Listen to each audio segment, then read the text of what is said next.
মাধ্যমিক বাংলা ব্যাকরণ। এখানে আরও কয়েকটি প্রশ্ন আছে, সেগুলো আমি বলে দিচ্ছি।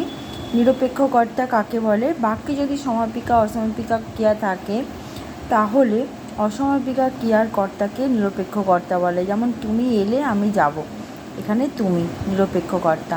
অ্যাক্সেস দ্বন্দ্ব সমাজের একটি বৈশিষ্ট্য হচ্ছে এখানে যে সমাসের ব্যাসবাক্যটি আছে, সেখানে যে পদগুলো আছে সেই পদগুলোর যুক্ত হয়ে যে সমাস বদ্ধ পদটি তৈরি হয় সেটা সম্পূর্ণ আলাদা। যেমন তুমি ও সে, তোমরা, আমি ও তুমি, আমরা, এরকম। আচ্ছা, মাছ জলে খেলা করে বাক্যটির কারক নির্ণয় করতে বলা হয়েছে জলে এখানে অধিকরণ কারক হয়েছে, কারণ জল একটা স্থান বোঝাচ্ছে। আচ্ছা, বিলেত ফেরত, এখানে ব্যাসবাক্য সহ সমাসের নাম। বিলেত হইতে ফেরত, এটা হচ্ছে অপাদান তৎপুরুষ। কোন সমাসে ব্যাসবাক্য হয় না?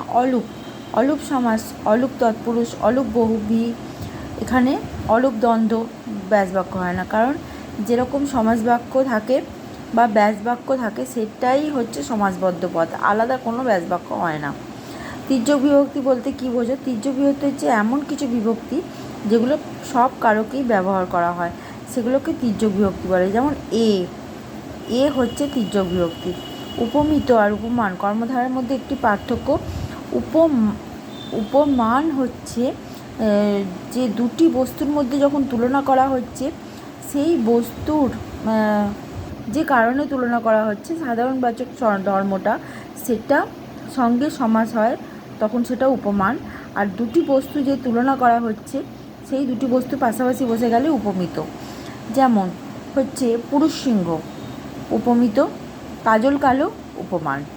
কাজলের ন্যায় কালো মেঘ হতে পারে, কিন্তু মেঘও কালো, কাজলও কালো, দুটোর মধ্যে সাধারণ ধর্ম হচ্ছে কালো, তাই এখানে কাজল কালো উপমান।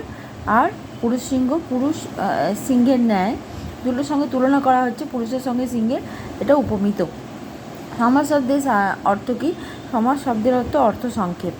একদেশী তৎপুরুষ সমাসের উদাহরণ দাও। যখন সমগ্র অংশের একটি বিশেষ অংশ তুলে ধরা হয় সমাসের মাধ্যমে, সেটা একদেশী তৎপুরুষ। যেমন হচ্ছে অন্যের মধ্যাহ্ন, অন্যের পূর্ব পূর্বাহ্ন, দরিয়ার মাছ দরিয়া, এগুলো হচ্ছে একদেশী তৎপুরুষ। কারক কাকে বলে? যখন বিশেষ্য পদের সঙ্গে ক্রিয়ার প্রত্যক্ষ সম্পর্ক হয়, তখন ক্রিয়াপদের প্রত্যক্ষ সম্পর্ক থাকে, তখন সেটা হচ্ছে কারক। ঠিক আছে, আশা করি উপকার হচ্ছে এগুলো দেখে।